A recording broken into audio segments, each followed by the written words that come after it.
Hey everybody, this vid is a response to a creationist by the name of Bo50. In his video, Bo did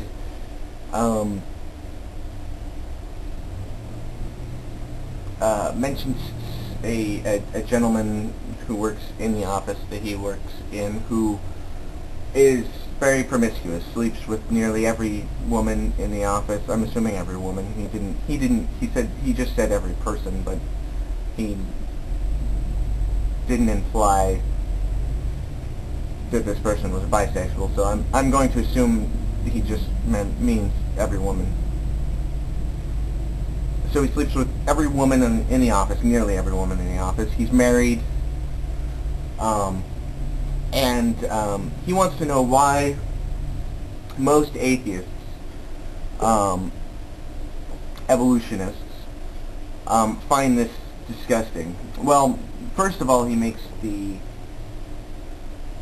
mistake that nearly every creationist makes in assuming that there is any sort of morality in the idea of survival of the fittest. That's not a moral guideline. That's simply a description of what happens when natural selection occurs. There's nothing moral about that, and it's not a moral guideline that atheists or evolutionists are supposed to follow. It's simply what happens. Now, our morality comes from our morality has evolved, but it also comes from society in general. It also comes from the knowledge that we have about certain behaviors, such as promiscuity. This particular promiscuity in general. First of all, we have empathy for his wife and for all these other women that he's been sleeping with. Obviously, it's not fair to any of them.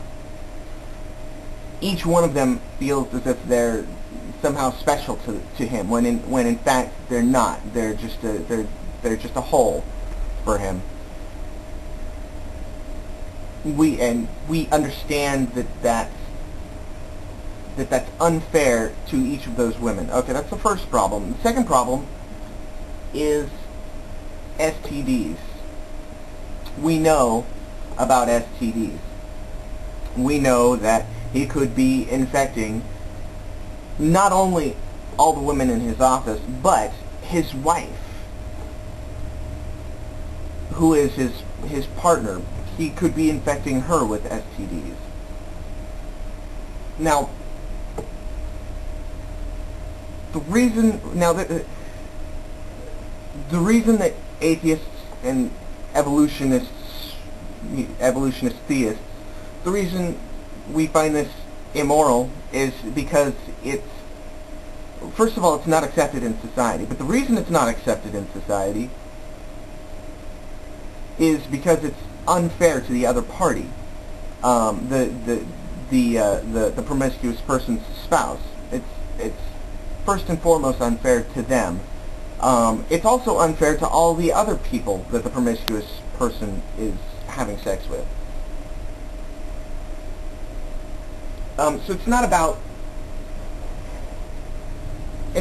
well, first of all, if this man is having children with all these women, well, that's another thing in general, but I have a feeling that he's probably trying his hardest not to have children with these other women. And in that sense, it actually goes completely against Darwinistic evolution. But that's beside the point. That really doesn't have anything to do with the argument, because it doesn't have to do with morality. The morality of the situation is that it's unfair. It's unfair to his spouse. It's unfair to all his secondary sexual partners.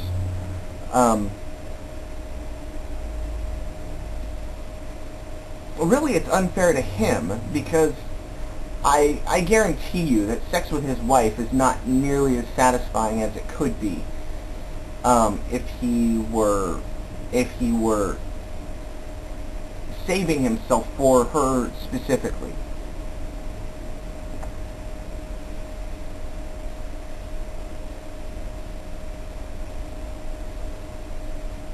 I mentioned earlier that our morality has evolved. It's evolved because it's in our best interest to treat other members of our tribe, of our family, of our culture, to treat them with respect. If we don't treat them with respect, they're not going to treat us with respect. And believe me, once this man's wife finds out about his actions, it's going to kick him in the ass. They might get a divorce. Even if they don't get a divorce, their marriage will definitely be strained, and he will have to work his ass off to retain the respect of his wife. I really don't have much else to say, but your logic is very flawed. Voted 50, yeah. Your logic is very flawed. There's no well, first of all, evolution is not a moral. It's not a system of morals. It's a scientific theory. It's just something that happens. It's like saying that, if you believe in the theory of gravity, well then, isn't it immoral for airplanes to fly? I mean, that's how silly it is. Theory of evolution is a scientific theory. It's not a system of morals. The reason things are immoral is because of our empathy, how society feels, and how logically things work out. And that's about all I have to say. I think I've pretty much made my point. Okay, thank you. See you guys later.